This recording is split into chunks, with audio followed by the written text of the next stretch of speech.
Bonjour Valérie Gans. Je vous ai rencontré par une amie commune, Guylaine Depis, on peut dire son nom parce que elle a eu du nez quand elle nous a présenté. Sinon, je n'aurais pas eu l'honneur, le plaisir et l'avantage de vous rencontrer. Je viens de dire que vous avez lancé une maison d'édition, faute de pouvoir éditer dans les grands éditeurs qui vont souvent éditer, parce que vous avez écrit je ne sais pas combien de livres, 15 ou 20. Enfin, 20, un peu plus de 20, 21, 22, comme ça. Oui. Vous écrivez facilement. Il faut dire que vous avez été longtemps journaliste littéraire au Figaro. Non pas Madame. Littéraire, mais au Figaro Madame. Oui. Longtemps vous avez édité, on va parler de quelques-uns de vos romans, parce que vous êtes une romancière... Systémique, ou viscérale. Viscérale. Les éditions Jean-Claude Lattès. Oui. Et vous dites des choses qui vont tellement à rebours du wokisme ambiant, pour reprendre ce vocable, que certains éditeurs commencent à tiquer, craignant de ne pas être à la mode. Non, c'est ça. C'est ça. Et comme vous dites exactement le contraire de cette mode, mais vous le faites très subtilement, c'est-à-dire en mettant en scène dans la vie réelle des hommes, des femmes qui souffrent de ce qui n'est pas une mode, ce qui est beaucoup plus profondément, je crois, une auto-accusation de notre civilisation. Ouais. Et vous, en bonne classique, si j'osais, je dirais en bonne conservatrice, mais enfin, vous avez quand même un réflexe un peu réactionnaire. Allez, soyons fous. C'est beau, tout ce qui vit réagit. Vous avez créé votre maison d'édition qui s'appelle Une autre voix. Il y a un peu plus d'un an, non? C'est ça? Un peu plus d'un an. La création date il y a un peu plus d'un an. On a vraiment démarré à être opérationnel en avril, en fait, 2024. Mais, parce qu'en fait, on distribue aussi pas de manière traditionnelle, puisqu'on distribue uniquement via un site internet. Et, mais justement pour éviter d'être censuré, en fait, par tous les intermédiaires. C'est le mot, censuré, oui. Mais non, mais c'est ça, c'est ça. Et en fait, moins vous avez d'intermédiaires, moins vous avez de censure. Et donc finalement, je sais que les lecteurs ont envie de recevoir les textes que nous publions, et je vais directement essayer de les Alors trouver. on passe par-dessus les maisons d'édition et par-dessus les libraires, qui sont aussi de fameux censeurs, quelquefois. Oui, absolument. Non, mais c'est vrai, vrai. Et ça m'arrive de travailler très ponctuellement avec certains libraires qui sont vraiment des libraires amis. J'adore leur manière de travailler. Mais je sais que ce sont des personnes qui vont soutenir, en fait, nos arguments, qui vont pousser nos livres et qui vont être capables d'expliquer pourquoi c'est bien de lire tel et tel ouvrage. Alors, je vous ai rencontré à propos de l'ouvrage, après la publication d'un livre formidable qui s'appelle « La question interdite ». La question interdite, en fait, a été le premier livre publié par Une autre voix. C'est le nom de votre maison d'édition. Une autre voix. Une autre voix. Je le dis bien clairement parce qu'il faut qu'elle s'installe dans le paysage Absolument. éditorial. Et alors, c'est amusant parce que c'est une autre voix VOIX, puisque nous faisons résonner plein de voix différentes. Et dans la pratique, nous utilisons une autre voix VOIE pour vendre nos livres et pour aller trouver nos lecteurs. Voilà, comme vous le disiez, en utilisant beaucoup Internet.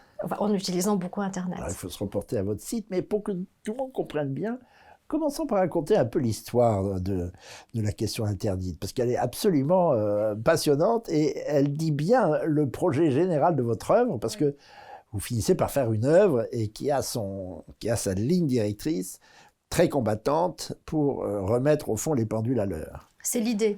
C'est l'idée. Alors, la question interdite, c'est passionnant cette histoire. Racontez-nous la question interdite pour commencer. Je ne vais pas tout vous raconter parce que sinon vous n'aurez pas envie d'acheter le livre. Mais je vais essayer. Non, mais je vais... Aussi près que possible de la fin, mais approchez. Oui, tout à fait. Non, la question interdite, d'abord le titre, pour une fois, explique tout à fait ce qui est dans le livre. La question interdite, c'est « Et si ce n'était pas vrai ?»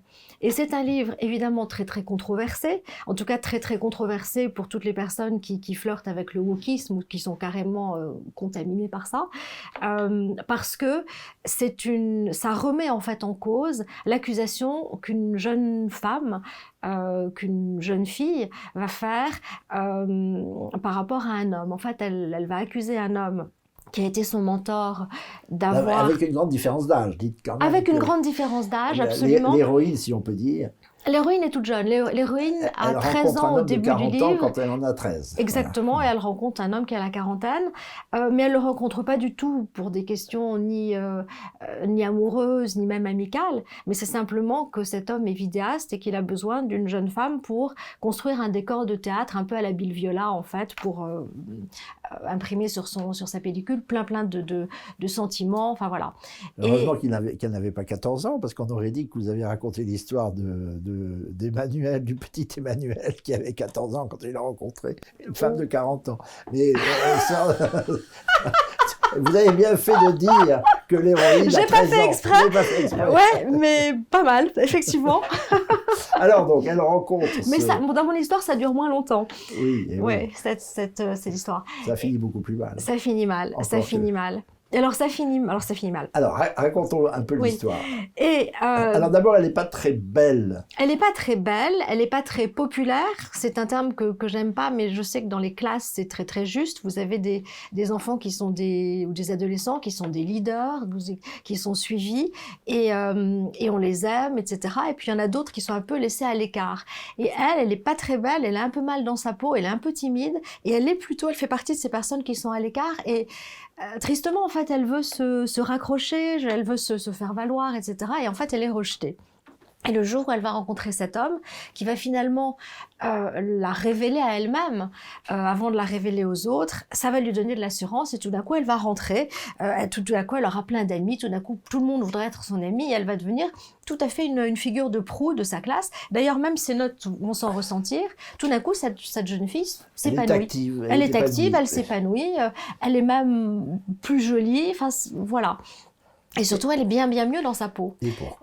Et pourquoi ? Parce que simplement, elle a un regard, voilà sur elle, un regard qui est un regard bienveillant, qui n'est pas, en tout cas, c'est pas ce que j'ai voulu montrer, qui n'est pas un regard lubrique, oui. Non, c'est pas un regard de désir, c'est pas un regard d'homme. Et d'ailleurs, une de ses amies va lui dire, c'est pas un regard d'homme, c'est un regard de professionnel. Et simplement parce qu'on est dans une démarche artistique et pas du tout dans une démarche de séduction ni quoi que ce soit. Elle a un physique qui plaît à ce photographe. Et du coup, voilà, il se passe quelque chose.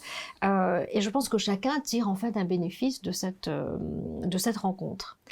Et cette jeune femme a une mère qui, elle, va vivre tout à fait par procuration, qui, elle, sait très bien qui est ce vidéaste, et qui dit « mais c'est extraordinaire que ma fille le côtoie ». Et cette mère va, petit à petit, par des insinuations, par des cadeaux qu'elle va lui faire, par des questions qu'elle va lui poser, va un petit peu mettre le verre dans la pomme, il y a des pommes ici, et... sans verre. Et sans verre, oui c'est vrai, mais un verre là.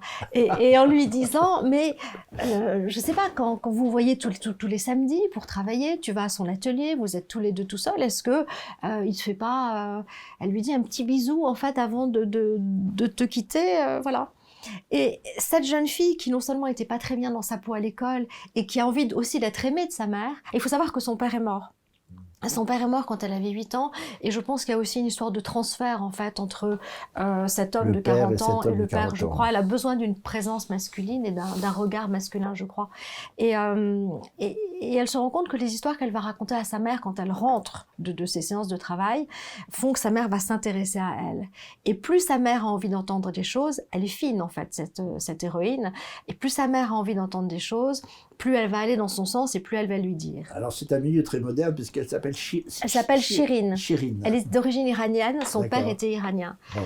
C'est un prénom que j'aime bien. Très bobo, enfin un milieu assez bobo. Non, c'est parce que j'ai vécu au Moyen-Orient, parce que j'ai eu un coup de cœur pour l'Iran. On va voir votre vie très aventureuse par ailleurs. Alors poursuivons avec Shirin. Et donc Shirin... Qui se rend intéressante. Shirin se rend intéressante et Shirin, de facto, devient plus intéressante.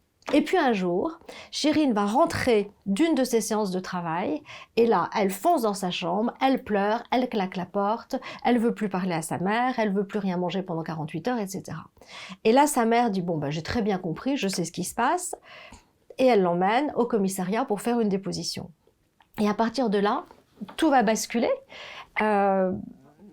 en fait, quand on lit le livre, on ne se rend pas compte, Chérine ne fait pas... Enfin, Chérine subit en fait une déposition. Et en face... C'est sa mère qui l'a fait à sa place. C'est sa mère et l'inspectrice. Ce sont deux femmes qui vont faire à sa place finalement la déposition. Et que va sortir... Nageant dans le wokisme. Mais oui, parce que... Mais c'est même... C'est pas volontaire. C'est simplement que... elles sont conditionnées inconsciemment. Voilà. Et en fait, évidemment, il y a une jeune fille qui travaille avec un homme, elle rentre, elle est triste, elle devient anorexique, etc. Qu'est-ce qui s'est passé? Forcément, il y a eu une relation sexuelle non consentie. Enfin, je veux dire, c'est le raccourci qu'on va prendre aujourd'hui. Et bien voilà, c'est ce qui va ressortir de cette déposition. Et à partir de là, l'homme va tout perdre. Et l'homme va tout perdre. Et à la fin, il s'appelle Adam, le premier homme. L'homme. Ouais. Il perdra tout. Il sera jugé en fait à toute vitesse par les réseaux sociaux qui sont franchement des tribunaux populaires. Enfin, je veux dire, c'est pas autre chose. Ils prennent la place des tribunaux, c'est un des problèmes sur lesquels nous reviendrons. Et ils prennent la place et beaucoup plus vite. Enfin, je veux dire, les tribunaux, il y a une espèce de lenteur. Ils n'instruisent pas, ils jugent, ils sanctionnent tout de suite. Exactement. Voilà. Ils jugent, ils sanctionnent tout de suite et en fait, ils tuent tout de suite. Et cet homme va tout perdre et finalement va mourir. Il se tue. Il se tue. Parce qu'il est poussé complètement à bout, il se tue. Et il se tue avant d'avoir été jugé. Et il se tue avant de savoir ce qu'aurait donné un jugement. Donc, voilà. Et la deuxième partie de cette histoire, qui, moi, m'enchante... Moi aussi. Mais elle va enchanter tout le monde. Mais oui, mais... Ça, c'est la diablerie de la romancière. Elle peut tout, oui. Elle peut tout. Alors, deuxième partie. Deuxième partie. 20 ans après, Chérine est absolument percluse de culpabilité. Et elle se dit, c'est pas possible, j'ai raté un truc, il y a un homme qui est mort à cause de moi, je dois absolument restaurer la vérité. Et elle essaye. Elle dit la vérité. Elle dit ce qui s'est vraiment passé et elle est bien placée pour le savoir puisque c'est elle qui était là et personne d'autre. Et là, elle s'aperçoit d'un truc, personne ne veut entendre cette vérité. Pourquoi? Parce que c'est pas la vérité que la société a envie d'entendre. Alors là, on est en plein wokisme, on est en plein, voilà. C'est très fort votre truc. Hein. Mais c'était marrant de l'incarner en fait. Alors la vérité, qu'on ne pouvait pas dire. La vérité, et si ce n'était pas vrai. Et donc, la troisième partie... Et ça n'est pas vrai, il n'y a pas eu de relation sexuelle. Non. Et la troisième partie, vous allez découvrir ce qu'il y a eu effectivement. Et je pense que ce qui s'est effectivement passé... Il faut vraiment acheter le livre. Qu'est-ce que vous en pensez? On peut faire les deux. Allez, un petit mot pour TV Liberté. Ce qui s'est passé, c'est qu'en fait, poussée par sa mère et poussée en fait par ce que sa mère lui a fait croire, elle a cru qu'il y avait la possibilité d'une histoire d'amour entre elle et cet homme. Et finalement, pas du tout.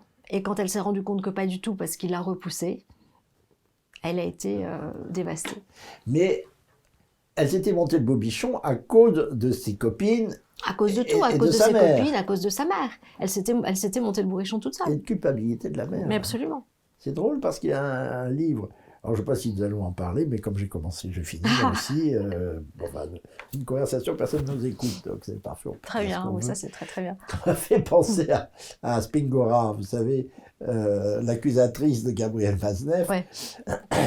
qui accuse beaucoup Gabriel Maznev de l'avoir séduite alors qu'elle avait 14 ans ou 15 ans. Et puis ça a duré longtemps. Et puis elle est restée longtemps. Elle a beaucoup poursuivi Gabriel Maznev et surtout, elle a rencontré Gabriel Maznev à la table familiale. Sa mère avait invité Gabriel Maznev, dont tout le monde savait qu'il avait une certaine dilection pour les moins de 16 ans, titre d'un de ses romans. Absolument. Elle l'invite avec sa fille, qui en a 14, à 3, dans une petite soupente. Enfin, elle fout elle favorise le truc. Oui, mais bien sûr, comme la mère de votre...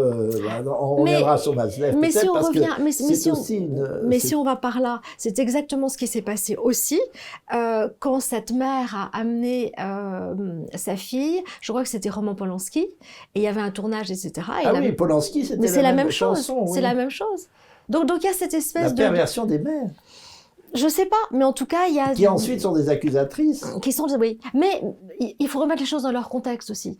On parle... moi, mon histoire se passe aujourd'hui. Là, en fait, dans l'histoire de Maznev, c'était très très bien vu à Saint-Germain-des-Prés d'avoir ce genre de relation, et je pense que c'était très gratifiant pour la mère comme pour la fille, exactement. Mais voilà. Et c'était un peu trop bien vu, certes, dans les années 70, mais enfin, Maznev, pas plus que d'autres. Hein, voilà. Non, mais c'est ça. Alors, je trouve formidable qu'une journaliste du Figaro, madame, qui aime écrire, qui a l'écriture dans le sang, alors c'est nerveux, rapide, l'écriture est moins classique que le fond. Le fond, c'est vraiment, vous remettez l'église au milieu du village. C'est ça. J'adore cette expression d'ailleurs, je la reprends dans mon site, oui, parce que pour moi, en plus... Ben oui, mais c'est chouette. Déjà, on n'a presque plus le droit de dire église. Moi, je dis église. Non, mais pour moi, remettre l'église au milieu du village avec ce espèce de grand clocher et tout, moi, je trouve ça... C'est incroyable, voilà. J'ai trouvé aussi réac que moi. Oui. Il était temps. Oui, mais réac dans le bon sens du terme. Oui, on réagit à l'absurde. Exactement. Concentre son œuvre romanesque sur la mise en scène. On va raconter d'autres histoires à propos d'autres livres, pas tous, parce qu'il y en a beaucoup, et c'est succulent. Notamment un contre la PMA qui est bouleversant. Et s'engage au fond toute seule, parce que tout le monde grogne contre le wokisme, mais vous dites, banco, j'édite des livres qui rétablissent la vérité, qui pose la question interdite, et si ça n'avait pas eu lieu, toutes les affaires MeToo sont sujettes à réflexion et à investigation, parce que comme vous le dites, la justice est court-circuitée, alors que la justice instruit d'abord une affaire, enquête, Maigret prend son temps, il tire sur sa pipe, alors que là, maintenant, on tire sur son... On tire directement sur le pseudo-coupable, sans se demander s'il est coupable ou pas. C'est vraiment... Et d'ailleurs, ça a fait disparaître quand même un des grands principes qui est la présomption d'innocence. Aujourd'hui, elle n'existe plus. Tout ça est et c'est assez grave. Réaction merveilleuse. Mais alors, qui est Valérie Gans? Vous êtes un peu suisse. Oh, je suis un peu suisse. Non, mais je suis complètement suisse. Je suis complètement suisse. Maman est suisse. Mon grand-père maternel. Vous êtes un peu française. Et je suis un peu française. Alors, racontez-nous votre vie, parce qu'il faut savoir quel est ce magnifique bout de bonne femme qui d'abord écrit très bien. Ah, merci. Qui adore écrire. J'adore ça. Vous avez l'écriture dans le sang. Vous vouliez, jeune, être romancière. C'est réussi. Je voulais ça, oui. Qu'est-ce qui vous a conduit? Alors, je crois que vous êtes né en France, vous avez fait des études en France. Votre mère était suisse. Oui. Vous vivez en Suisse. Je vis en Suisse. Je vis en Suisse maintenant. Dans le Valais, je crois. Dans le canton de Vaud. Dans le canton de Vaud. Je vais à la campagne. C'est très beau. C'est bien, c'est la ville à la campagne. Enfin, c'est la campagne très très proche de la ville, donc c'est tous les avantages. Des images d'ailleurs, de vaches. Je vous raconterai ce que j'ai avec les vaches. J'aime beaucoup les vaches. Les vaches c'est très intéressant, les vaches. Dites-nous. Vous savez, en Suisse, alors ça c'est dans le Valais plutôt, vous avez des combats de rennes. Et c'est des vaches qui s'appellent les vaches de la vallée d'Hérence, et c'est des vaches noires, et c'est des vaches qui sont très très combatives. Et en fait, on fait ces combats, et elles se battent pas, elles ne se heurtent pas. Elles s'appuient en fait l'une contre l'autre et elles poussent. Et les deux vaches poussent. Et la vache qui va gagner, c'est la vache qui va tenir tête à l'autre sans rien faire, et l'autre va finalement se détourner et abandonner le combat.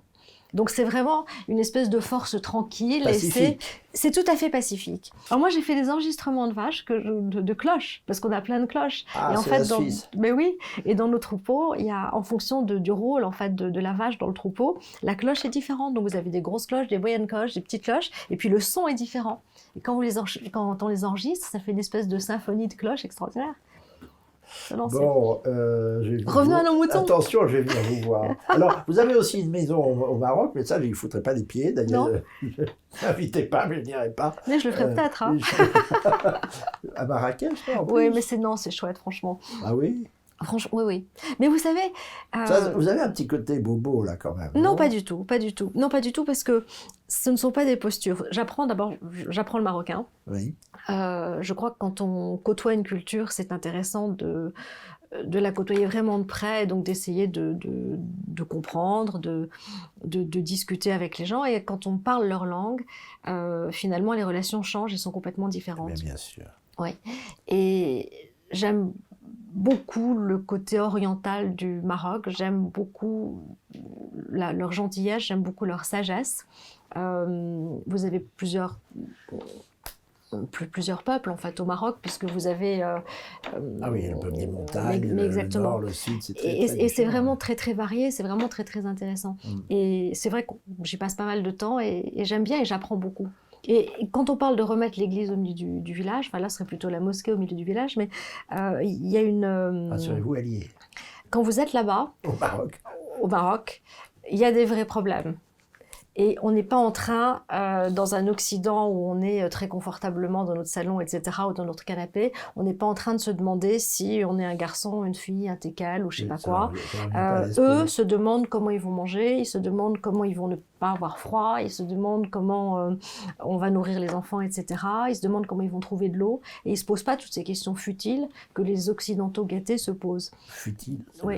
Et donc, là aussi, ça remet quand même les choses, les pendules à l'heure. Destructrices quand même. Très destructrices. Ouais. Alors, vous avez fait vos études à Paris. À Paris. La finance et de la gestion. Oui, ça ne mène pas à l'écriture. Pas du tout à l'écriture. Ça, c'est votre père qui vous a fait faire ça? Parce que votre père... Non, c'est moi. Parlez-nous un peu de votre père et de votre mère. Alors, l'un et l'autre sont des personnages. Oui, complètement. Donc, papa, effectivement, était français, mais sa mère était périgourdine. Donc, du sud-ouest où j'ai passé toutes mes vacances. On avait une maison que j'adorais. Où dans le Périgord? Lequel Périgord? Le Périgord noir. Ah, le Périgord, oui. Vers Sarlat. Exactement, Sarlat, Béinac. C'est merveilleux, c'est merveilleux. Et on voyait ce qui a été décrit. C'était Rostand qui disait la verte douceur des soirs sur la Dordogne. Et moi, je voyais ça de la terrasse de la maison. Et c'était merveilleux. Et vous aviez un château fort là, un château fort là, un château fort là. Et tout ça, c'était des histoires. En face, c'était le château de Joséphine Baker avec sa ceinture de banane parce qu'elle avait... Les Milandes. Les Milandes. Mais on le voyait de la maison. À gauche, c'était Béinac, une espèce de forteresse comme ça. Enfin, c'était extraordinaire. Ouais. Donc non, ça c'était chouette. Donc voilà. Donc papa, sa mère est d'origine est de Dordogne. Son père est d'origine allemande de l'Est. D'où votre nom Gans. D'où mon nom Gans, absolument, qui veut dire roi. Alors, loi du Sud-Ouest, etc., c'est quand même assez drôle, cette rencontre, enfin bref. Dans la famille, parce qu'il y avait du côté de papa un truc que j'appelle le rouleau, et un truc qui me fascine complètement, c'est notre arbre généalogique. Il est dans une espèce de tube comme ça en bois, on l'a à la maison. Vous dépliez le truc, et là, on voit les ancêtres. Et parmi les ancêtres, moi, il y en a deux dont je suis très très fière, je suis très fière de tous, mais il y a Mendelssohn, j'adore la musique, et il y a Heinrich Heine. Oui. Et Heinrich, aussi. Ouais. Et ça, c'est assez joli parce que quand j'ai appris l'allemand quand j'étais à l'école et quand je passe mon bac d'allemand, je tombe sur un poème de Heinrich Heine. C'est quand même incroyable. Et deuxième fois, on se marie, enfin mon deuxième mariage, on s'est marié en Suisse il y a 6 ans maintenant. Et la jeune femme cite des phrases de Heinrich Heine. Et je me dis, c'est incroyable, c'est vraiment... Et là, moi, je pleurais comme une madeleine en disant, bah oui, mais c'est mon ancêtre, c'est incroyable, pourquoi ça vient là? Enfin bref, donc ça, c'est du côté de papa. Et du côté de maman, la mère de maman était bretonne, et là, je ne l'ai pas connue. C'est pas possible, on dit papa, maman, simplement comme à la maternelle. Non, moi, je dis papa et maman. Ah oui? Oui. On dit plus mère et père. Ah, on peut le dire, mais moi, voilà. Il n'y a plus de père, parce qu'on ne dit même plus le nom de père. Voilà, papa, maman. Ouais, je dis ça. C'est un peu un langage de maternelle, Valérie. Ouais, mais c'est... Bon, alors, d'accord. Alors, votre... Ma mère. Et votre mère. Et ma mère. Et votre mère, qui, elle, est suisse. Elle est suisse. Et son père était suisse. Et son grand-père était au Conseil d'État. Et c'est lui qui a œuvré pour la construction du jet d'eau du lac de Genève. Ah, ce fameux jet d'eau. Donc, oui, absolument. Donc, c'est sympa. C'est vraiment... Donc, voilà le mélange. Alors, entre Heinrich Heine, Mendelssohn et le jet d'eau de Genève, le lien, c'est vous. C'est ça, donnez-moi. Ils font bien, je ne sais pas à quelle hauteur il monte, ce jet d'eau, mais enfin, il symbolise toute Genève. C'est le plus haut. Quand je vivais en Arabie Saoudite, ils nous ont dit, oui, mais alors à Jeddah aussi, on a un jet d'eau. Et alors, c'est un concours de hauteur, vous savez. Et ils disent, le jet d'eau de Jeddah est plus haut que le jet d'eau de Genève. C'est pas vrai. C'est de la propagande, c'est pas vrai du tout. Mon jet d'eau est beaucoup plus haut. Oui, voilà. Non, il faut être clair. Alors... Remettons l'église au milieu du village, le jet d'eau au milieu de son lac. Voilà. Premier mariage, qui commence bien et qui finit moins bien. Le supplice du Pal. Le Non. supplice du Pal. Racontez-nous Non. votre premier... Bon, qui commence Votre bien. premier lit, comme on disait. Ouais, jadis. non, qui commence bien. J'ai 2 filles extraordinaires, mais extraordinaires, que j'adore. Enfin voilà, c'est... Et donc pour ça, de toute façon, c'est une expérience sensationnelle. Après, sur le plan personnel, il y a eu d'autres choses, mais qui permettent de grandir. Il vous emmène en Arabie Et Saoudite. il m'emmène en Arabie Saoudite. Que vous racontez dans un livre qui s'appelle Emprise. L'emprise de 2015. Oui. Ouais. Alors, il vous emmène en Arabie Saoudite parce que simplement... Parce qu'il trouve un job en Arabie Saoudite et il m'emmène en Arabie Saoudite. Et là, on est en 97. J'ai failli dire 97. On est en 97. Dites seulement. Non, dites seulement. On est en 97. Et l'Arabie Saoudite s'est durcie. En fait, il y a eu des moments où l'Arabie Saoudite était plus souple qu'elle n'était à l'époque. Il semblerait que maintenant ça se soit assoupli, je ne sais pas, parce que pour une raison bizarre, je ne suis jamais retournée et je ne retournerai jamais. Non, merci. Et là, les femmes n'ont pas le droit de conduire, on est voilé complètement. Évidemment, oui. Ouais. Mais vraiment, j'ai resté l'abaya toute noire et puis le foulard noir sur la tête. Non, pas le visage, mais enfin comme ça, quoi. Oui. Aucun bout de peau ne devait se voir à part le visage. Et encore, et vous aviez à l'époque ce qu'on appelait la brigade de répression du vice et de propagation de la vertu, qui était accompagnée de policiers parce qu'ils pouvaient être assez violents, et qui avaient des gros haut-parleurs, et qui passaient comme ça, comme des espèces de... C'était les religieux, et ils passaient pour voir, pour surveiller en fait que les femmes ne se baladaient pas sans leur abaya, étaient bien couvertes et tout. Et ça valait bien entendu aussi pour les Européennes. Ah mais bien sûr. Moi, souvent, ils étaient là, je me souviendrai toujours, et ils étaient là, woman, cover your face. C'est-à-dire, femme, couvre ton visage. Zut, enfin, voilà. Et si jamais il y avait un bout de cheveux, si jamais on voyait un bout de poignet, si jamais, alors la pire, on voyait un bout de cheville, ils avaient une espèce de badine en bambou, et pip, ils vous donnaient des petits coups. C'est insupportable. Et quand on est habitué à vivre libre, c'est absolument insupportable. Et là, votre mari, il tilte pas? Non, parce que ça lui... ne concerne pas. Non, mais c'est vrai, mais c'était comme ça. Ceci dit, vous êtes dans un pays, vous respectez leurs règles, soit, enfin très bien, pourquoi pas. Oui. Effectivement, ça ne me serait jamais venu à l'idée, du coup, de sortir sans mon abaya. C'était juste, ça se faisait pas là-bas. Oui, enfin, du coup, d'expérience, vous connaissez jusqu'où peut aller la suggestion féminine. Jusqu'à l'absurde. Mais oui. Pour nous, en tous les cas. Non, mais c'est vrai. Mais donc, j'ai vécu ça, en fait, comme une expérience et comme peut-être une première prise de conscience très, très importante, qui a été la prise de conscience de la chance que nous avons en Occident d'être libres. Et moi, ce qui m'étonne aujourd'hui, c'est qu'en fait, nous sommes libres. Et nous inventons, non, exactement, on n'en profite pas, on ne fait rien pour préserver cette liberté. Et au contraire, on va essayer d'aller chercher d'autres formes de liberté qui vont être des prisons. C'est ridicule. Oui, on va chercher des prisons. Oui, alors qu'on est tout à fait libre. L'ambiance MeToo est une prison à soi seul. C'est une prison totale. Aux États-Unis, j'ai vu ça, un homme n'entre jamais dans un ascenseur avec une femme. Mais non, mais c'est beaucoup trop dangereux. C'est beaucoup trop dangereux. Mais bien sûr. La moindre accusation, mais oui. Et après le chantage qui vient avec, je t'accuse de, ou je vous accuse de, à moins que vous fassiez tel ou tel virement sur mon compte. Non, mais c'est on s'invente une prison. Oui. Mais exactement. Et du coup, c'est ce que vous disiez tout à l'heure. Enfin, franchement, les relations entre les hommes et les femmes sont complètement faussées, voire impossibles. Et il n'y a plus cette espèce de jeu, d'échange, d'interaction, de liberté, de finesse, d'humour. Non, c'est affreux. Alors, vous rentrez en France? Je rentre en France. Je rentre en France après l'Arabie Saoudite. Et vous devenez journaliste? Au Figaro, madame. Je rentre en France avec mes filles et une valise et je deviens journaliste au Figaro, madame. Si j'ai bien compris, c'est à ce moment-là, je divorce à ce moment-là. Et alors vous divorcez, mais c'est à ce moment-là que vous commencez à écrire. Ah oui, absolument. Mon premier roman... Peut-être que c'est... c'est lié. C'est grâce à l'enfermement que l'écriture vous libère Ben, c'était ça. Mais vous aviez déjà cette idée d'être romancière plus jeune? J'avais très envie. Et puis là, mes parents m'ont dit, mais n'importe quoi, tu vas pas faire des études de lettres, c'est pas comme ça que tu vas gagner ta vie, ce que vrai d'ailleurs.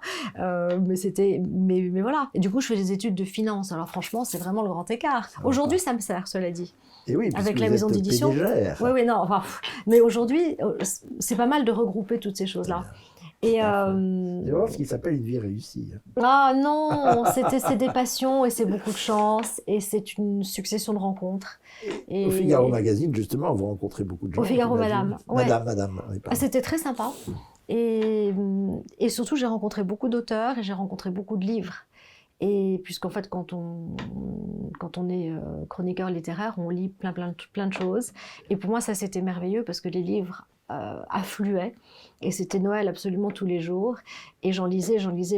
Et du coup, vous lisez un livre, ça vous fait rebondir sur autre chose et ça éveille la curiosité. Et tout d'un coup, on va creuser. Et ça, c'est bien. C'était pas simplement lire les livres qui arrivaient, mais c'était aussi s'ouvrir vers d'autres choses parce que tous les livres sont des voyages et voilà. Mais là, vous viviez à ce moment-là à Paris plus qu'en Suisse ou en vous partageant? À cette époque, j'étais à Paris parce que les filles étaient scolarisées à Paris, mais je me partageais, j'allais beaucoup en Suisse. Déjà, j'allais beaucoup en Suisse. Et ensuite, après, il y a un moment, papa est tombé malade et là, les filles avaient fini. Et là, j'étais en Suisse tout le temps. Pour vous occuper de votre père. Oui, parce qu'il fallait être prêt. Pardon. Je vous taquine. Vous parlez latin, Valérie. Qui bene amat, bene taquinat. Merci. Le verbe taquinare est une invention. Oui. C'est très joli. C'est très joli. Alors, parlons un peu de la Suisse, tiens, parce que c'est pas pour vous faire plaisir, parce que c'est un pays que j'aime beaucoup. On vit aussi une partie de ma famille à Lausanne. À Lausanne? Oui, à Ouchy. Ah ben oui, mais c'est joli, c'est une jolie partie. Vous avez le lac et tout, c'est merveilleux. Alors, parlons de cette Suisse-là. Vous vous mêlez un peu à la vie politique suisse ou non? Parce qu'elle est assez satisfaisante. Elle est très satisfaisante. Il y a un très joli parti. L'UDC. Oui, ben voilà. Qui mène le mal. Mais l'UDC est très, très, très fort en fait en Suisse alémanique. Un petit peu moins, mais quand même en Suisse romande. Et c'est quand même le plus grand parti de Suisse. Oui. Alors, le succès vient. Oui. Vous mettez à écrire des romans qui trouvent un éditeur, Jean-Claude Lattès. C'était très chouette. Ça, c'était Isabelle Lafont. Oui. C'est mon éditrice aussi. C'est vrai. On était auteurs de la même maison sans se connaître. C'est quand même drôle. C'était une rencontre magnifique. Isabelle Lafont, formidable. Mais vraiment, rendons hommage à cette femme. Ah, mais vraiment. Et son frère Laurent Lafont. Oui, absolument. Longtemps dirigé Lattès. Ils étaient tous les deux. Oui. En fait, moi, je suis Isabelle. Fils de Robert Lafont, absolument. Ouais. Et Isabelle m'a vraiment tout appris. Moi, en riant. Oui, c'était. Vous souvenez de son rire? Oh, c'était incroyable. Mais c'est vrai. Tout le temps. Oui, c'est vrai. Et Laurent était très sympathique aussi. Oui, non, vraiment. Et ça avait ce côté familial et tout. Et d'ailleurs, j'ai commencé. À côté d'ici, d'ailleurs. Rue Jacob. Ah oui. Et j'ai commencé à écrire grâce et avec Isabelle. Ensuite, je suis partie chez 2 autres éditeurs pour 2-3 livres, peut-être 3 livres, 4. Et un jour, Isabelle est venue me voir, elle me dit « Valérie, maintenant t'arrêtes tes bêtises, je te rentres à la maison ». Et c'était exactement ça, c'était vraiment... La maison, c'est Lattès. C'était Lattès. Et j'ai adoré travailler avec elle. C'est une belle vie quand même, un peu de Paris, un peu de Maroc, beaucoup de Suisse, journaliste dans un journal important, le Figaro Madame, et puis auteur à succès. C'est beaucoup de chance. Oui. C'est beaucoup de chance. On ne peut pas parler de tous vos livres, vous dites qu'il y en a une vingtaine, mais concentrons-nous un peu sur ceux qui petit à petit vous ont amené à entrer en guerre contre ce fameux wokisme. Je crois que c'est Des fleurs et des épines, par exemple, qui est très symptomatique de votre côté militant. Alors moi j'ai compris pourquoi. Vous avez parlé de la Dordogne, vous nous avez parlé de la Suisse, vous êtes enraciné. Et donc vous ne supportez pas la mode qui va au gré du vent et qui détruit tout ce qui est le produit d'une civilisation. Voilà. C'est dommage. C'est dommage, et effectivement je ne le supporte pas, et d'autant moins que on est ce qu'on est. Les racines, c'est primordial. On ne peut pas être on ne peut pas aller comme ça au gré du vent, etc. On ne vient pas de nulle part. Et je pense qu'il faut s'en souvenir tout le temps. Et je pense qu'on ne peut pas déboulonner systématiquement les statuts de notre histoire, c'est pas possible. Vous allez être l'idole du nouveau conservateur. Mais voilà. Non, je sais pas où je veux me faire. Ce que disait cet auteur, c'était « on ne gifle pas grand-mère ». Et c'est exactement ça. On ne gifle pas grand-mère. Oui, c'est joli. Mais c'est ce que nous faisons tout le temps. Nous giflons nos grands-parents. Mais c'est ça, et c'est pas acceptable. Enfin, il y a plein de civilisations où on n'accepte pas ça. Ouais. Et... la plupart des civilisations du monde qui nous regardent avec des yeux ronds, mais exactement. Qu'est-ce qui leur prend?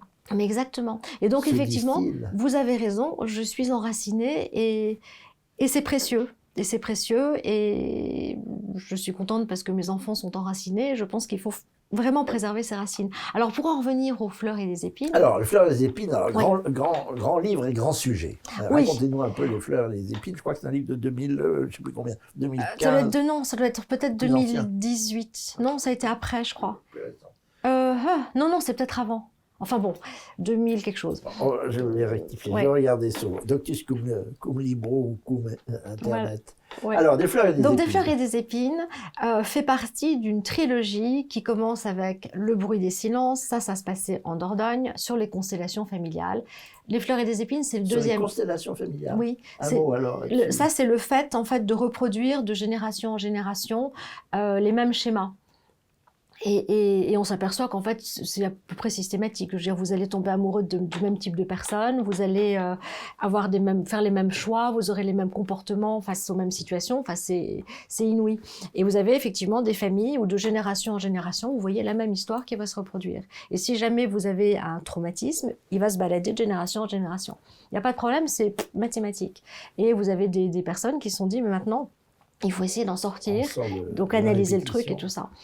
Alors, c'est bien ça, hein, j'avais pas tort pour une fois. 2015, des fleurs et des épines. Bah oui, 10 ans. Et je me suis aidé de votre site. Oui, pas mal. Alors, le sujet là, celui-là est encore plus grave. Alors, celui-là est très grave. C'est un sujet que j'avais déjà traité en 2008, et c'est le sujet des mères porteuses.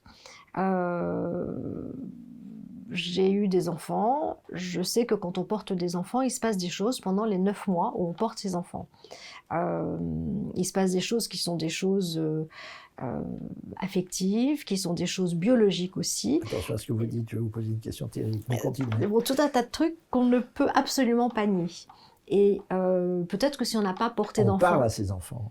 Bien sûr. Que l'on porte. Mais oui. On les parle, on les touche, ils entendent de la musique, ils sentent votre vibration, votre manière de marcher. Je veux dire, tout ça, c'est pas du tout anodin. Et vient ce sujet des mères porteuses où, en fait, c'était, je crois, un couple qui revendiquait le fait qu'il y avait eu des enfants par mère porteuse et qui revendiquait, je sais pas, le droit à l'enfant ou des choses comme ça. Moi, ça m'a paru aberrant. L'enfant, c'est pas un droit. L'enfant, c'est quelque chose qui vient, c'est un acte d'amour, etc. C'est la constitution d'une famille. Mais c'est, en tout cas, pas quelque chose de mercantile et c'est pas un droit. Et j'incarne cette histoire parce que je veux montrer ce qui se passe du point de vue de la mère qui va porter l'enfant. La mère qui veut l'enfant, celle-là, ok, elle a un désir d'enfant, etc. Et elle va le faire fabriquer par une autre et porter par une autre. Celle qu'il porte, pendant 9 mois, elle va porter un petit être qui va grandir en son sein. Et j'ai voulu suivre en fait un personnage comme ça. Et effectivement, dans Les fleurs et des épines, c'est une jeune femme qui, pour payer ses études, va porter un enfant pour un couple de garçons. Et en fait, elle va se rendre compte qu'elle s'attache énormément à cet enfant. Qu'elle a porté. Bien sûr. Et plus elle approche du terme, plus elle se dit « mais c'est pas possible, c'est mon enfant, je ne pourrai pas le laisser ». Alors dans le livre, ça va bien se passer parce qu'elle va faire partie d'une sorte de triangle en fait, où elle pourra avoir accès à son enfant. Inattendu. Inattendu. Mais dans la vraie vie, c'est pas comme ça que ça se passe. Dans la vraie vie, l'enfant naît, bing, on l'enlève à la mère porteuse et puis c'est pire, vous savez qu'il y a des pays... on parlait de l'Inde à propos des vaches, mais il y a une autre Inde qui a fait une industrie des mères porteuses, c'est-à-dire des femmes qui vont porter des enfants en 9 mois, on prend les enfants, et de nouveau on les met enceintes, Et Ouais, tout un circuit vend les enfants sur le marché comme des jambons. Mais c'est ça, et c'est très triste. Et moi, j'avais vu justement un reportage quand je faisais des recherches là-dessus. Et sur je crois que c'était pareil en Ukraine aussi. Mais ouais, maintenant c'est raté. Mais je crois, je ne sais pas si c'est encore lieu, mais enfin, l'Ukraine c'était spécialisé. C'était ça aussi, absolument. Et même, ils les faisaient venir. Alors, le truc, c'est que... scandale des Russes, d'ailleurs, je signale, enfin, des Russes non ukrainiens, parce que ça ne va pas du tout avec l'orthodoxie. Non, non, non. Et je sais que certaines, ils les faisaient venir en fait en France pour qu'elles accouchent en France, pour que l'enfant naisse français. Puisque le problème était effectivement qu'on ne les reconnaissait pas. La totale. Oui, oui, oui, tout à fait.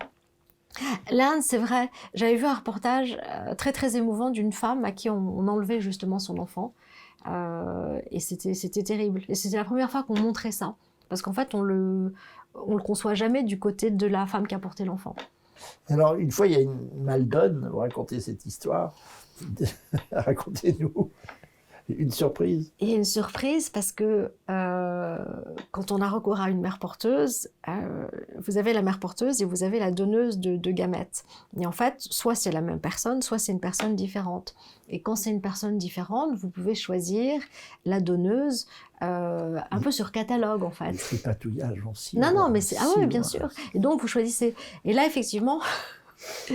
Ils avaient choisi quelqu'un qui était très très bien, mais vraiment très bien, parce que quitte à faire fabriquer un enfant, autant mettre toutes les chances de son côté. Et ils avaient choisi un enfant dont la donneuse était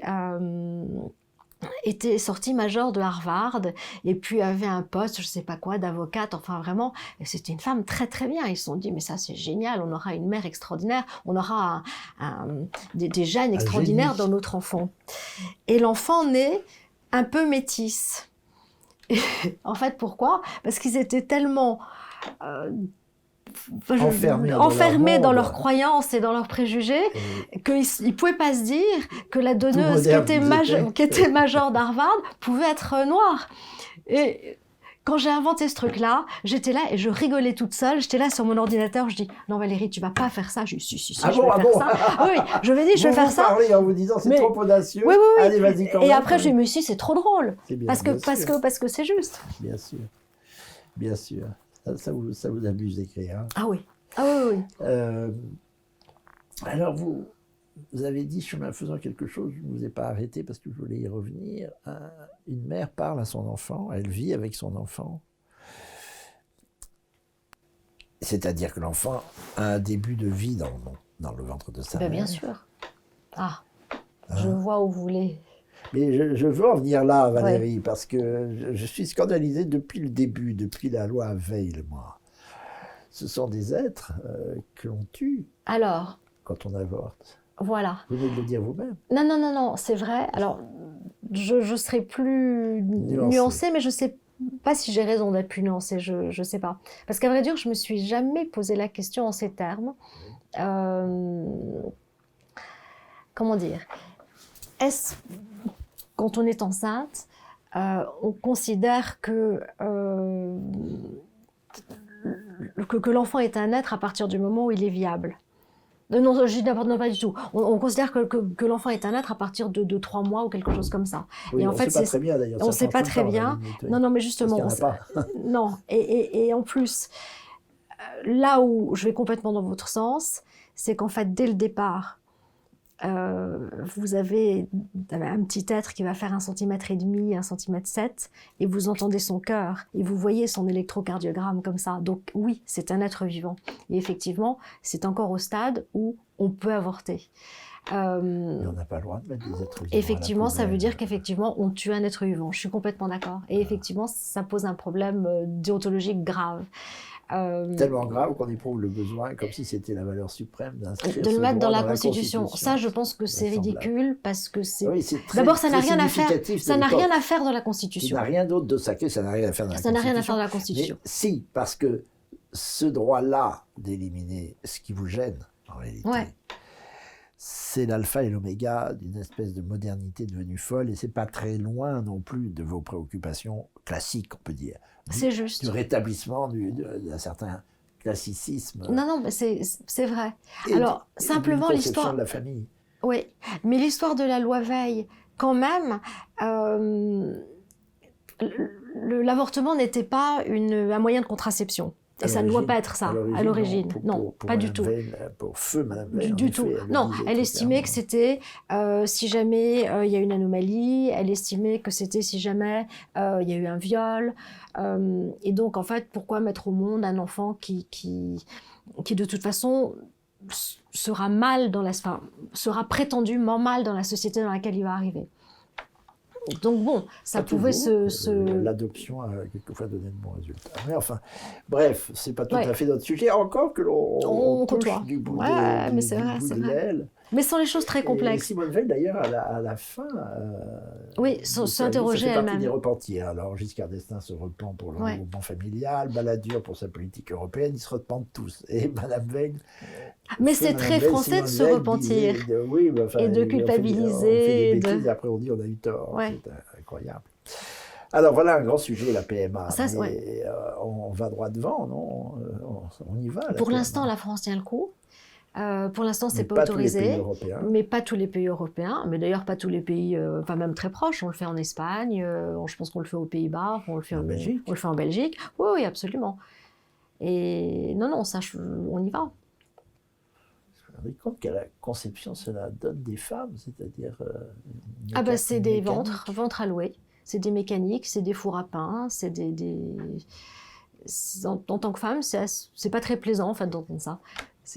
Et payé en plus. Oui, bien sûr. Ça ajoute ou retranche rien. Oui, non, mais complètement. Non, c'est une forme de prostitution, je sais pas. Vous avez toujours un bon sourire, mais pourtant on dit des choses très graves. Non, c'est vrai. Alors, des fleurs et des épines, c'est le sujet. Vous n'avez pas raconté la fin de l'histoire, mais là, cette fois, je vous autorise, parce qu'il faut, il faut y aller voir. Ouais. Et un autre livre m'a amusé, plus ancien, racontez-nous cette histoire qui s'appelle Julia et ses Toy Boys. C'est aussi hyper moderne. Ah oui. Et un peu bobo, là, pour le coup. Ah, complètement. Exprès. Oui, complètement. Là, vous les ridiculisez un peu. Oui. Mais c'était amusant. Sur votre plume, ils n'ont pas le figure. Hein. Alors, racontez-nous, Julia, 40 ans. Oui, c'est ça. Pas vraiment envie d'un mari à la maison, pas spécialement envie d'avoir des enfants ni une famille, mais ultra moderne, très prise par son travail et elle a envie de s'amuser. Et effectivement, si jamais les hommes peuvent cumuler et accumuler les conquêtes, pourquoi pas elle? Et donc, il y a ce qu'on appelle... Elle a des copines. Elle a plein de copines. C'est toute une bande de copines. C'est une bande de copines. Absolument, mais qui ont des profils différents. Oui. Il me semble que dans cette histoire, il y avait même une autruche. Et à un moment, on trouve Julia absolument mortifiée et elle parle d'un personnage avec un prénom, etc. Et elle pleure et ses copines disent zut, ça doit être encore un de ces toy boys qui va pas, etc. Mais il est mort et tout. Alors là, et en fait, il s'avère qu'elle parle de son autruche parce qu'elle avait une autruche de compagnie. Non, oui, c'était très moderne. Il y a un côté déluré dans ce livre. Oui, c'est amusant. Ah, oui, alors, pour son 40e anniversaire, ses copines lui offrent un très joli garçon avec lequel elle va passer la nuit. Et puis, qui est un toy boy, qui est rémunéré. Et puis finalement, elle va se rendre compte qu'il peut se passer quelque chose de plus que... voilà. Et puis lui aussi, ça marche. Et lui aussi, oui, absolument. Non, c'est assez... La suite? Je me souviens plus de la suite. C'est une ruse pour ne pas la donner. Voilà. Alors, ça s'appelle Julia et ses Toy Boys. C'est un roman plus ancien, je crois, aux alentours de... Beaucoup plus ancien. 2005, 2006. Oui, absolument. Et puis, un autre livre sur la... On ne peut pas s'arrêter sur tous. Non. Mais un autre livre très intéressant et très grinçant, Père au foyer. Oui. Alors, celui-là... Plus récent. Tout à fait récent, puisqu'en fait, il est sorti, je crois, en 2021. C'était le dernier avant la question interdite. Et ça aussi, c'était un sujet intéressant. Ça partait d'une histoire vraie. J'ai beaucoup travaillé avec une amie avocate qui avait ce genre de sujet aussi, mais c'est pas elle qui m'a donné l'idée. Mais après, je l'ai interrogée pour valider un petit peu toute la réflexion en termes de droit. Et ça partait d'une histoire, un homme, en fait, qui s'occupe de ses enfants, c'est sa femme qui fait carrière, c'est quelque chose qui est tout à fait admis dans leur couple, c'est même un peu leur modus vivendi. Et puis un jour, sa femme décide qu'il est trop mou, qu'il n'est pas assez, il n'a rien à raconter, etc. Et elle lui dit, écoute, je divorce, tu t'en vas et je garde les enfants. Et là, on inverse un peu la vapeur, parce que je me dis, mais très bien, si jamais ça avait été un homme qui disait ça à une femme, c'était on divorce, l'homme dirait je m'en vais et tu gardes la maison et les enfants. Et donc, l'entourage en fait de cet homme, qui est un père absolument parfait, et qui est traumatisé, et qui est complètement traumatisé parce qu'il adore les enfants, et les enfants d'ailleurs sont aussi probablement complètement traumatisés, puisqu'on ne peut pas faire partir. Ils vivent en osmose avec leur père. Mais oui. Pas leur papa. Ça, c'est leur papa. Et non, je vous taquine. Oui. Et l'entourage dit, mais tu sais, si jamais tu étais une femme et si jamais tu te battais comme une femme, tu aurais la garde des enfants et tu resterais chez toi parce que c'est le foyer et c'est toi qui finalement a créé ce foyer. Et là encore, on a une sorte de contradiction en fait entre ce que la société pense permettre en disant bah oui il y a une égalité entre les hommes et les femmes, et en fait ce qu'elle accepte. C'est-à-dire qu'en fait aujourd'hui encore on n'accepte pas qu'un homme puisse se défendre dans un cas de divorce comme une femme. Et là il va se faire conspuer et on va le traiter de macro, de tout ce qu'on veut, etc. Tu vis au crochet de ta femme, enfin bon. Et ça je pense que c'est un vrai sujet. L'histoire finit mal, non? L'histoire finit bien. Je n'ai pas lu. Voilà, vous devriez. Non, l'histoire finit bien. L'histoire finit même de manière très, très sympa. Non, vraiment. Bon. Ouais. Mais c'est intéressant parce que ça inverse les rôles. En fait, j'aime bien inverser les rôles. Oui, et puis montrer l'absurdité d'innovations qui. L'égalité ne peut pas être que d'un côté. Voilà. Enfin, l'égalité, par définition, c'est. Voilà. Et on ne peut pas. Se défendre comme une femme et vouloir les prérogatives d'un homme. Comment se fait-il que notre monde se soit dépris des traditions, comme ça, si brutalement, qui ont réglé pendant des siècles? Alors, on ne peut pas dire que c'était sans accroc, au contraire. Ouais. Il y en a eu beaucoup, toujours. Mais pourquoi tout dérégler d'un seul coup, à la fin du XXe siècle, au début du XXIe? Est-ce que vous ne pensez pas... à notre monde? Alors, j'ai une vision philosophe. Non, j'ai une vision négative, je ne sais pas. Est-ce que vous ne pensez pas que c'est un suicide qui marque la fin en fait d'une époque et peut-être même la fin d'une civilisation? Moi, je suis très très marquée par un livre d'un Américain qui s'appelle Jared Diamond. Le livre s'appelle Effondrement et il explique que toutes les civilisations à leur apogée se suicident et meurent. Est-ce que c'est pas ce qui se passe avec l'Occident, ou en tout cas avec l'Europe, je ne sais pas. Mais c'est en tout cas une interrogation. Parce que je pense comme vous, c'est incroyable de faire sauter absolument tout ce qui nous a tenus debout pendant des générations, c'est pas possible. Le suicide. Complètement. Tant de choses le confirment c'est peut-être autour de nous. Mm. La démographie. Mais oui. Le refus de se défendre face à absolument. des immigrations de moins en moins mais c'est contrôlées. Vrai. La soumission à des commissions supranationales dont on ne connaît pas les maîtres. Voilà, j'ai pas d'autre explication. Des pouvoirs oligarchiques que l'on ignore, que l'on subit. Exactement. Et la France est vraiment tête de file dans le domaine. La Suisse est protégée un peu. Je croise les doigts. Et vous dites une chose cruelle. On a nos vaches. Valérie, la France est à la pointe de cette décadence. Je trouve. Oui. C'est ce que disait Patrick Buisson. C'est vrai. Ouais. Il le disait, il le montrait.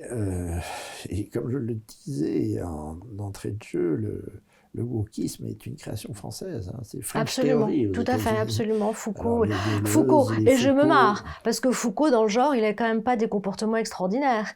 Il était pédophile notoire, enfin franchement... Bon. Il était de gauche, alors lui, on a passé, vous comprenez. On a le droit. Certains péchés ne sont pas des péchés d'à côté. Ouais. Vous savez que c'est terrible ce qu'on vient de dire. Alors donc, mais non, parce qu'il y a des Valérie Gans, parce que vous prenez le Morolan d'or et vous dites, je crée ma maison d'édition. Oui. Vous ne pouviez pas continuer à éditer un peu gourmandé. Alors, vous avez quitté le Figaro. J'ai quitté le Figaro, madame, au bout de, je sais pas, 17, 18 ans. Oui. J'ai adoré cette expérience. Oui. Et puis à un moment, il fallait arrêter. Pour tout un tas de raisons. Puis c'est un peu fatigant de chroniquer des livres. Vous ne faisiez pas simplement ça quand même. Mais en gros, là-bas, je faisais vraiment ça. C'était la critique littéraire. Ouais. Et et puis, c'était de plus en plus orienté. Enfin, genre, le problème, c'est que quand j'ai commencé, on avait une liberté totale. On choisissait les livres dont on avait envie de parler, on choisissait les auteurs, on pouvait utiliser les mots qu'on voulait utiliser. Et après, ça s'est quand même rétréci aussi. Donc, c'est-à-dire c'est-à-dire que certains mots n'étaient plus bienvenus, que certains auteurs ne faisaient pas partie d'un quota. Enfin, voilà.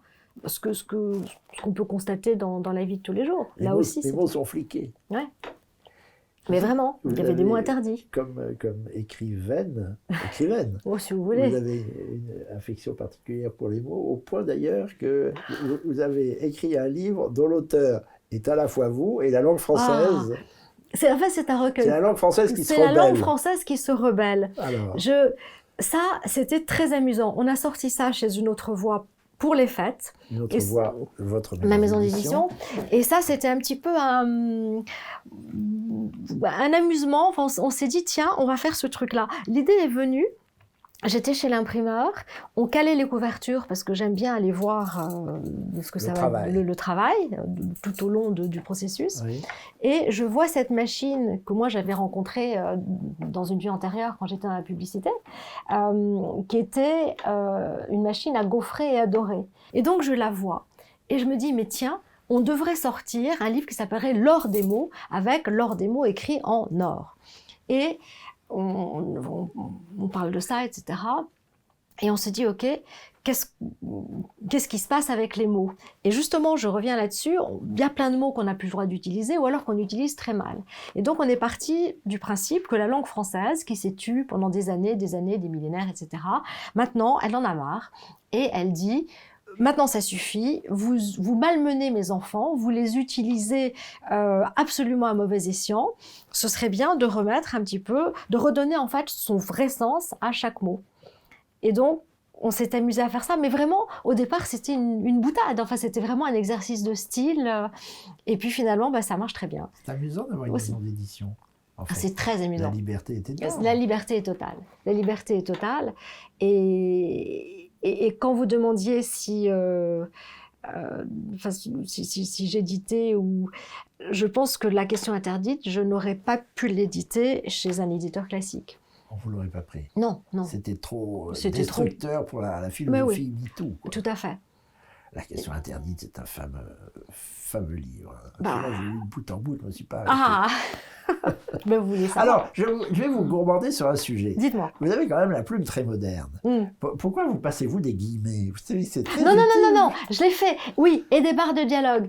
Je l'ai fait. On ne sait pas qui parle et quand parle. Oui. Alors, je l'ai fait. C'est nerveux, certes, mais je l'ai fait. Bazouille un peu. Je l'ai fait dans la question interdite. C'est la seule fois. Oui, je sais. Dans les autres, vous avez une construction tout à fait normale, tout à fait classique. Je vais revenir à une construction tout à fait normale, tout à fait classique. Bon, parce que le fond est quand même d'un classicisme militant, mais là, tout à coup, vous affranchissez. Non, mais peut-être que quand je l'écrivais, peut-être qu'en même temps, j'ai dû lire un truc qui n'en avait pas, et je me suis dit, c'est pas mal, c'est nerveux.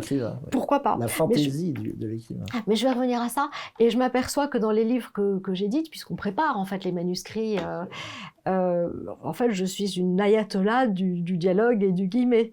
Donc j'ai fait un petit pas de côté, je suis allée m'amuser, puis maintenant je vais revenir, voilà. Alors, ne le faites plus. Non, je ne plus. Et alors, vous avez publié des livres qui sont un peu dans la même veine, qui sont des livres de combat.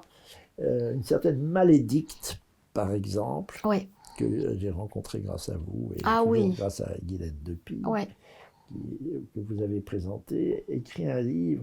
Alors, c'est affreux. Les enfants terribles, vous pouvez nous raconter... Inutiles. Les enfants inutiles. Terribles, c'est Cocteau, excusez-moi. C'est un livre terrible dont le titre est Les enfants inutiles. Le titre est terrible. Le titre est terrible. Et quand j'ai rencontré Malédicte, je lui ai dit, mais pourquoi ce titre? Et elle me dit, parce que notre mère a voulu nous faire jouer un rôle et elle nous a donné une mission. Et en fait, on a échoué.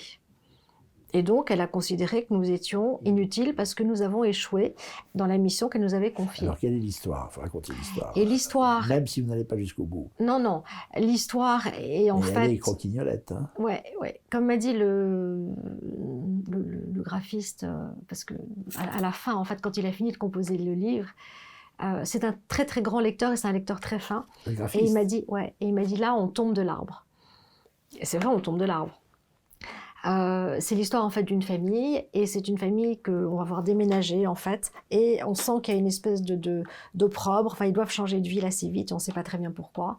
Et le père travaille dans la police, la mère s'appelle la guerrière, elle élève les enfants, elle est institutrice, et en fait elle aime plus les enfants de sa classe que ses propres enfants.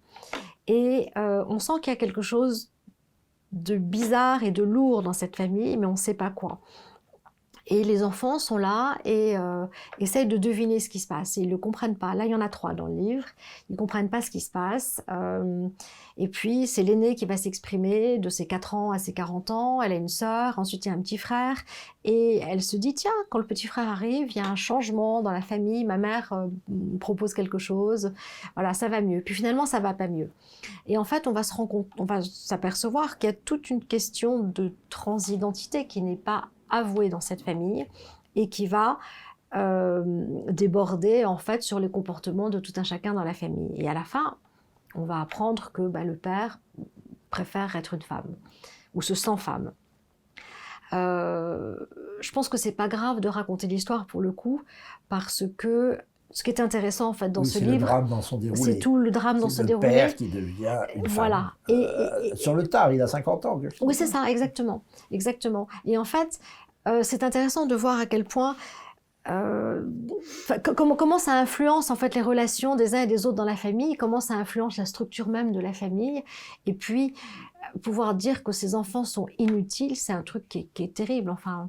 Et d'ailleurs, elle commence par une petite citation qu'elle a demandé à ChatGPT. Ça, je trouve que c'est une manière très fine en fait d'aller solliciter l'intelligence artificielle. Elle commence par une citation et ChatGPT dit « On ne peut pas dire que les enfants sont inutiles ». C'est intéressant. Donc elle est allée creuser ça et voilà ce que répond l'intelligence artificielle. Et ce pauvre père... il n'est pas plus heureux quand il est devenu une mère. C'est ce que j'allais dire. Il n'est pas plus heureux quand tout à coup, à 50 ans, d'un père, il devient une mère. Non. Et d'ailleurs, c'est pas d'un père, il devient une mère, c'est d'un homme, il devient une femme. Oui, d'un homme, oui. Mais il n'a plus de fonction dans la famille. Non, mais ou alors il remplit les 2 rôles. C'est-à-dire que je pense qu'il a... C'est peut-être plus le côté, c'est peut-être plus l'être, c'est peut-être plus l'homme qui devient une femme que le père qui devient une mère. Je pense pas qu'il devienne une mère, je pense qu'il est... En plus, il est très proche de ses enfants, il est peut-être les 2, il joue tous les rôles. Mais... Le malaise est permanent. Pourquoi Et elle souffre... Alors, c'est une histoire vraie. C'est une histoire vraie. Je ne sais pas comment vous l'avez rencontrée, mais c'est une fameuse pioche, on peut dire. Non, mais c'est une fille extraordinaire. C'est son nom de plume. Oui, oui. Quand on la voit, on a compris que cette affaire avait traversé sa vie et bouleversé sa vie. Elle a eu besoin de le raconter. Et l'a rendue malheureuse. Oui, et c'était très courageux de le raconter. Et je pense que le fait de le raconter a probablement libéré quelque chose. Et... Quant au père devenu mère ou homme devenu femme, il n'a pas du tout mesuré les conséquences de ce qu'il faisait.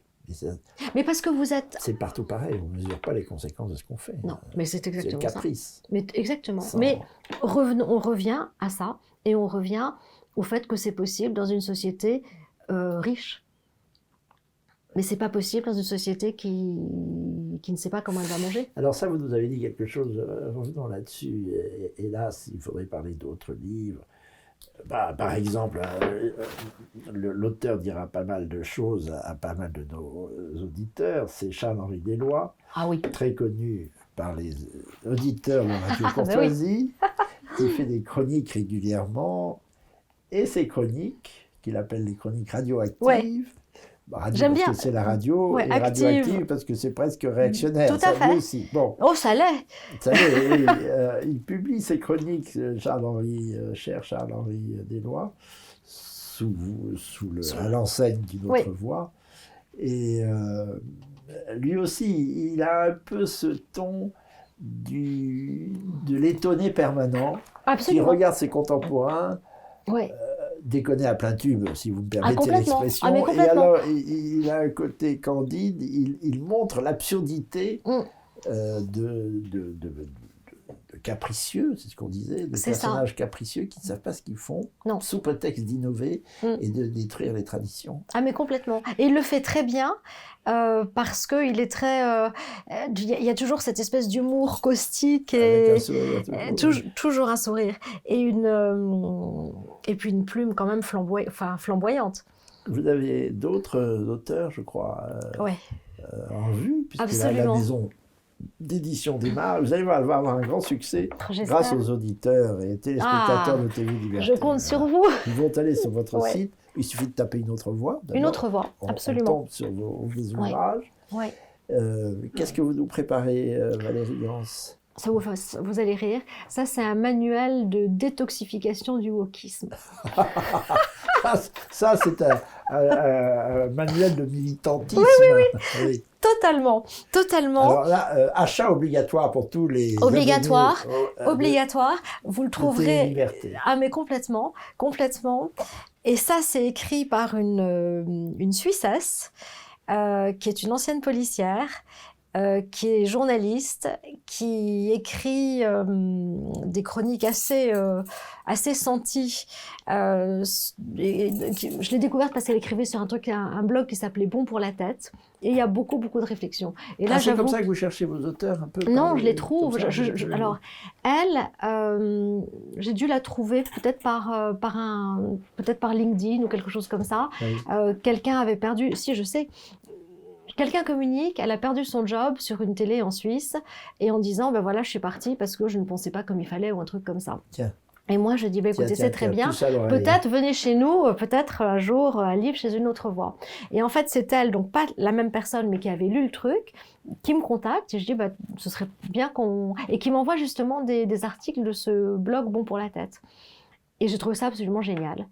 Et je lui ai dit, mais est-ce que vous feriez ce manuel? Et elle m'a dit, mais oui, complètement. Voilà. Et là, j'avoue, c'est extraordinaire. Et c'est un manuel de détoxification. Ça va être... désintoxification. C'est un manuel de détoxification du wokisme. Ça se présente comme une détox. Le titre est un petit peu secret, mais vous allez voir. Et c'est comme une détox. C'est en 21 discussions, 21 développements en fait d'arguments. Et c'est voilà, comment est-ce qu'on tient tête au wokisme et comment est-ce qu'on dézingue ou on déboulonne certains arguments. L'idée est venue parce que on était avec des amis qui avaient des enfants qui étaient des ados, des jeunes adultes, et certains avaient vraiment un discours woke, mais invraisemblable, et les parents n'avaient pas d'arguments. Et c'était pas possible, il n'y avait pas moyen en fait de faire changer d'avis, de faire réfléchir, etc. Tout de suite. Ouais, c'était de toute façon, tu n'y comprends rien, t'es un schnock et tout ça. Et je me suis dit, c'est très important de pouvoir opposer en fait des arguments à ce qu'on entend, à toutes les bêtises qu'on entend aujourd'hui. On va arriver, Valérie, à remettre l'église au milieu du village. J'espère. Je pense que le wokisme reflue un peu. Il est victime de ses propres excès. Peut-être. C'est-à-dire qu'il est totalement paradoxal. Donc finalement, c'est l'hydre qui se coupe les têtes. Paradoxal. Ben oui, il défend des choses et puis il défend son contraire. Un exemple. La femme, par exemple. Oui, j'ai mieux. Les femmes porteuses, par exemple. Non, mais qu'est-ce que vous pensez de Queers for Hamas? Comme a dit Netanyahou il y a quelques... Oui, Queers for Hamas. C'est en fait les homosexuels pour le Hamas. Et Netanyahou a dit, mais qu'il y aille, et ils vont voir. C'est complètement absurde. On nage dans l'absurde. J'ai peur que ce que vous avez dit tout à l'heure sur une civilisation qui se suicide et qui trouve n'importe quel moyen. Bon, enfin, vous êtes une résistante. Bah, écoute, j'espère. On va partir en guerre derrière vous. Ah, merci. L'armée s'appelle Une autre voix. Oui, absolument. On la trouve un petit peu tout de même chez certains libraires. Alors, à titre principal, vous diffusez par Internet. Oui. Mais il y a quelques libraires où on peut trouver vos livres qui... Très ponctuellement. Vraiment très ponctuellement. Oui, alors parce qu'en plus, j'ai pas envie de faire de dépôt-vente, enfin, ou très peu, parce que j'ai pas envie qu'on perde. Non, mais parce que les livres qui sont partis chez les libraires, après ils reviennent, et quand ils reviennent, ils vont au pilon.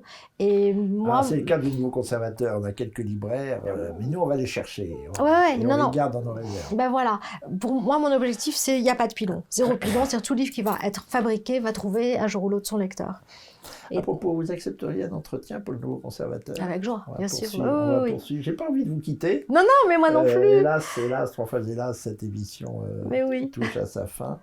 Vous nous avez dit beaucoup de choses. Et un dernier point sur lequel je reviens, c'est votre expérience marocaine et votre expérience en Arabie Saoudite, et votre appétit pour le monde, et votre bon sens, tout simplement. De quel œil le reste du monde nous considère quand il nous voit nous enfreindre toutes les règles, nous compliquer la vie avec des choses à mon avis, il rigole. Les trans, par exemple. Ah, non, mais il rigole. Un homme de 50 ans qui découvre que tout à coup, il n'est pas un homme, il est une femme. Il ou rigole ou... Attendez, Valérie. Je vois ce que vous voulez dire, ouais. Ils rigolent ou ils disent tant mieux, one down. On va les écraser. Ah on revient à l'idée du suicide. On revient à l'idée du suicide. Ils n'ont pas besoin de nous écraser, on s'écrase tout seul. Ils rigolent en disant qu'ils vont compter les points. Fassent leurs bêtises et on n'en fera qu'une bouchée. Oui, c'est sûr. On cède la place. Mais on le fait tout seul. Comme des grands. Comme des idiots. Oui, mais c'est vrai. Bon, écoutez, redressons ce qui peut l'être. Absolument. Nous n'avons pas besoin du président Trump. Nous avons Valérie Gans. Voilà. Merci.